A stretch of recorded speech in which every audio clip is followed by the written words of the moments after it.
Hi, I'm Reiley, the food critic for the Tampa Bay Times.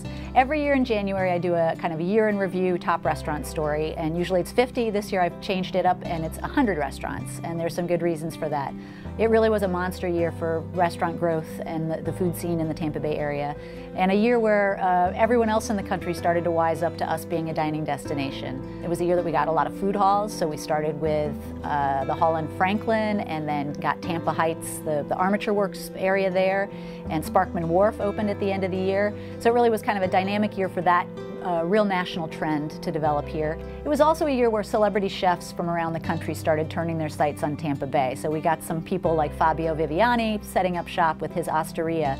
I reviewed several dozen brand new restaurants favorably over the year, but what struck me really when I started thinking about my top 10 was how many of them are the long-standing, hard-working restaurants that we've had for a long time. So in my top spot this year, we have Rooster in the Till, same as last year, and Reading Room also in the second spot. Both of them had great years, continuing to push forward on ambitious small plates, lots of local sourcing. Noble Rice moved up a little bit this year. I had a just dynamite omakase menu just this past week. So they've shifted from kind of individual small plates to a more prefix omakase approach. So multi-course, you're going to spend some money there, but his sourcing, I mean, he gets a lot of his fish directly from Japan. Amazing. David and Erica Benstock at Il Ritorno are doing some great stuff. So they had a huge expansion the previous year. This year it's really just one of the most exciting exhibition kitchens in our area. Jeanne Parola at Edison also had a great year. She opened Swigamajig at Sparkman Wharf. She has Counterculture coming in the next couple months on Bayshore. But at her flagship restaurant, she really does continue to do some of the most exciting new American food around. And her wine director, Sarah Bilyeu, is just a complete rock star. I had one meal at Cafe Pont in Clearwater not long ago that confirmed to me that he and his team just consistently run a tight ship, super professional service, and a stylish menu that seems contemporary but never trendy. He is opening a new restaurant called Olivia in South Tampa, an Italian restaurant, later this year, so that's something I'm kind of looking forward to. So Dr. Barbecue is the sole newcomer on our top 10 list this year. So this is a collaboration of the folks at DATS with Ray Lampe, who's a championship barbecue guy. Very ambitious, non-denominational barbecue that also happens to cater to vegetarians and vegans effectively. In the next spot, we have Brick and Mortar. This is Jason and Hope and their little place in downtown St. Pete. It's a restaurant I never have a bad time in. It's vivacious.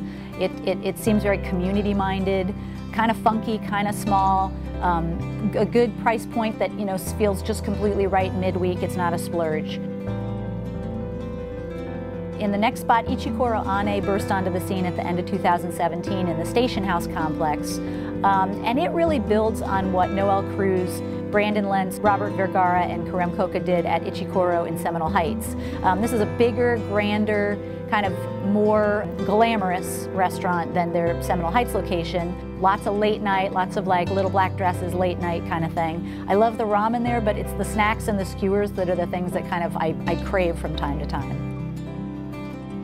Michael Baracavoli and his pastry chef Evan Schmidt at Cena restaurant in Channelside recently convinced me that drinking Mad Dog 2020 was a good idea, and I've forgiven them over time.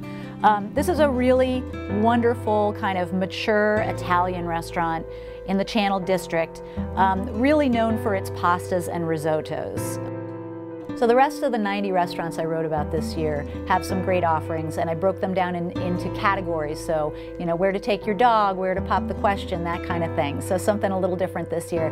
But I really do think these top 10 represent why we've kind of finally made it onto the nation's culinary map. Hope you enjoy this year's list.